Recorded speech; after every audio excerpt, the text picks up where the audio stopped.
Do you remember the pandemic days when store shelves were empty? Everybody was fighting over toilet paper like their only plan was to take craps throughout the entirety of the pandemic. What if a low-key disaster is about to generate a tsunami? It's not going to just affect retail stores, but can also wipe out our portfolios. Good times, I hear you saying. Yes, it's always good times in investing. A massive supply chain disaster is about to strike. Thanks, Don. It's not just going to empty store shelves, it's going to shake up all investing, particularly cryptocurrency portfolios. And of course, we're talking about trucks with nothing to haul, ships with no cargo, hedge funds running for cover. This isn't just a stock up on essential kind of crisis, it's a brace your wallet kind of crisis. It could be just days away. Stick around and learn if there is a way to escape this madness. Now, in 2020, we faced a pandemic that disrupted the global supply chain. If you remember, markets didn't particularly love that. Factories around the world shut down their production lines, which resulted in a massive shortage of goods globally. The shelves were literally empty in some places for a short period of time. Just imagine the horror. What if I have no toilet paper? Just take a shower, dude. But toilet paper, man. I kill somebody over there. Anyway, Trump's trade war is giving up the same vibes right now. I know what you're thinking. The stores are just fine. I went down there the other day. Plenty of toilet paper.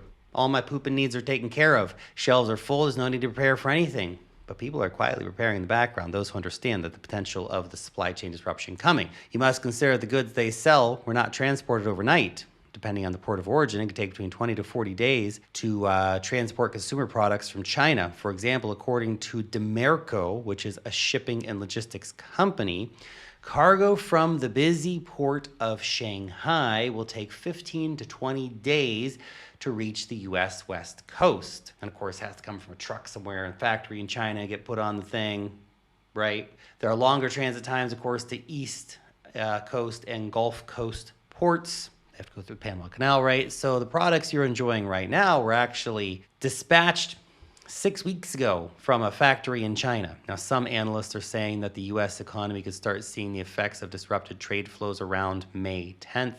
That's when the last Chinese container ships that left before the tariff chaos are expected to dock on the East Coast. But here's where things get really messy. Right now, a staggering 42% of scheduled container ships between Asia and the United States are being canceled. That's what the shipping folks call blank sailings. A few weeks ago, that number was basically zero to 42%. Trump's tariff threats have companies slamming on the brakes. Everybody's panicking. It's a real problem. Ryan Peterson, founder and CEO of Flexport, posted that ocean container bookings from China to the United States have plummeted by over 60% in just 3 weeks. This is intense supply chain disruption.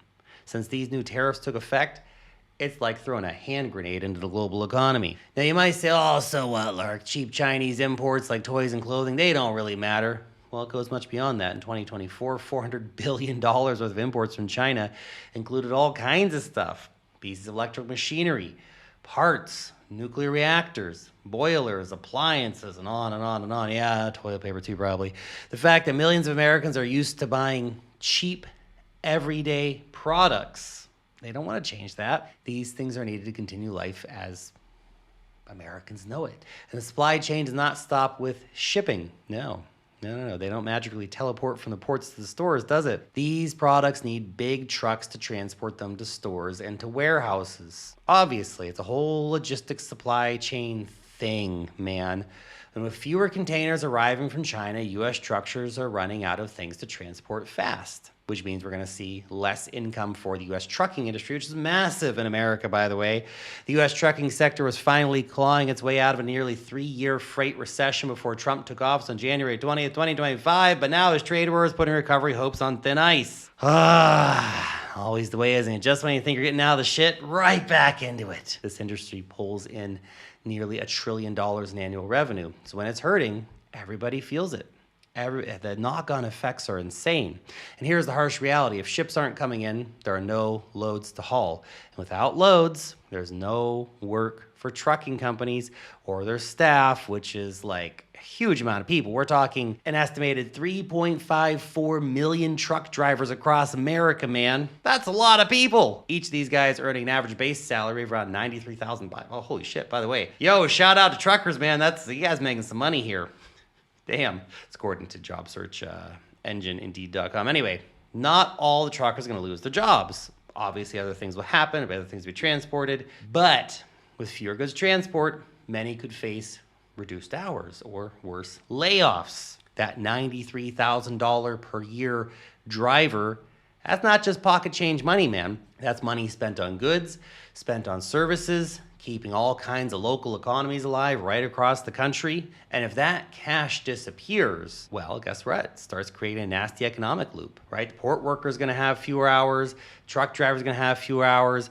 It all ends up hitting retail. These guys don't have as much money to spend at shops anymore, so shops start laying off people because they don't have as much demand or income anymore.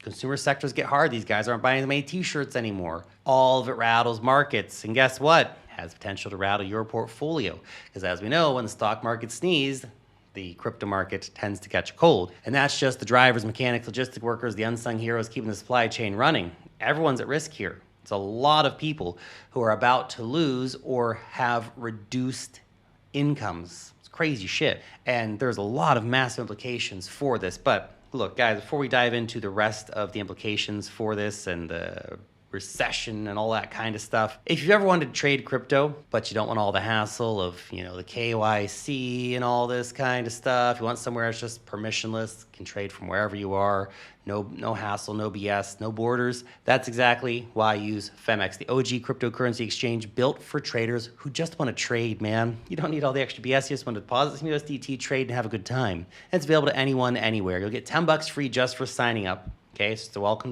to Femex sort of bonus here. $500 in deposit bonuses. Deposit $2,500, get $500 back and $1,200 in trading bonuses. That's all only exclusive with that link right down below here. Look, I've used Femex for years. It's smooth, it's fast, deep liquidity in all the major pairs. And if you're tired of jumping through hoops just to open a damn account, this is your sign. Check out the link down below. Get your bonuses. Start trading on your terms. Thank you very much. So the tariff and supply chain chaos, it's going to impact markets in a massive way. And everybody basically now is sitting around like, well, this is the last reshuffling of the deck chairs on the Titanic before disaster strikes. Hedge funds are on the defensive right now, according to Goldman Sachs. Hedge funds are dumping stocks of companies tied to discretionary items and services. There's really no safe place to run in the market right now.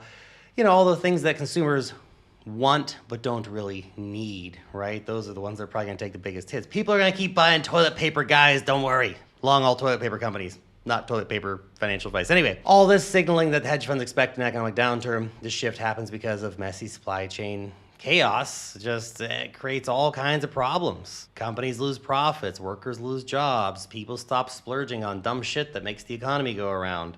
They don't buy a new iPhone this year, all that kind of stuff. They focus instead on essentials. How am I going to feed my kids this week? The basics, right? And they're sure as hell not buying dog coins in that situation. Hedge funds see all this coming and are trying to adjust their bets to protect their cash, showing the supply chain crisis, of course, is not just about delayed packages. This affects everything, corporate earnings, right on down the line. It's also driving big money moves. So, I know what you're thinking.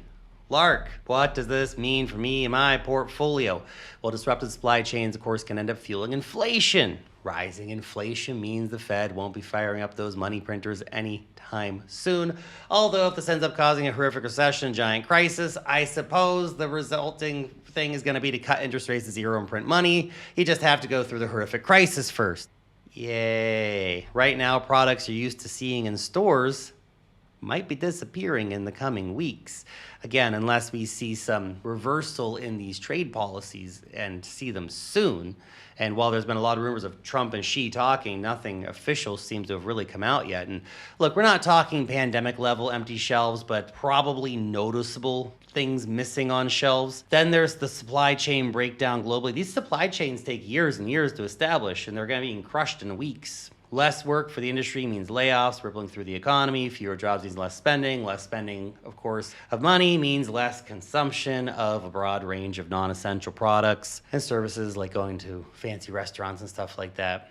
This could be the straw that breaks the camel's back of the U.S. economy unless things turn around soon enough. And again, we'll see how this all plays out. And this is just a theory that we're discussing in today's video. But basic goods like food might hold up pretty well, companies that produce food, but discretionary items will see demand drop, leading to lower profits for companies, more layoffs, and a vicious cycle. Again, it's worth pointing out because it's such a dramatic thing that's about to happen if they don't adjust course soon. That all wrecks the markets, which is exactly why hedge funds are ditching the discretionary stocks, tech shares, stuff like that.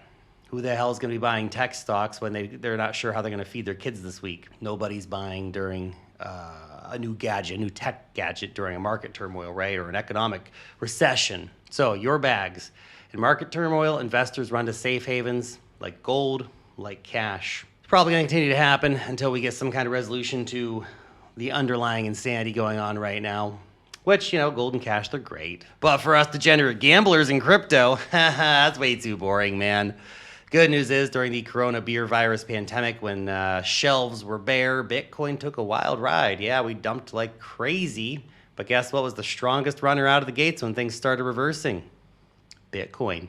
In fact, if you'd bought the dip back then, you'd be sitting in over 20x gains right now just from Bitcoin. That's crazy. And that was before, of course, multi-trillion-dollar asset managers like BlackRock and Fidelity jumped in, and there was all these corporates buying, all that kind of stuff going on. Now the US government giving Bitcoin a big green light, a big thumbs up with strategic Bitcoin reserve stuff. So could this crisis finally prove Bitcoin to be some kind of digital gold? I mean, all that money's got to go somewhere. The investment class is not just going to stop investing. Maybe this is the litmus test we've been craving. Can Bitcoin truly prove itself and show it's all grown up now and it's actually going to act as some kind of chaos hedge in the wildness of global markets? Fingers crossed. Thanks for watching.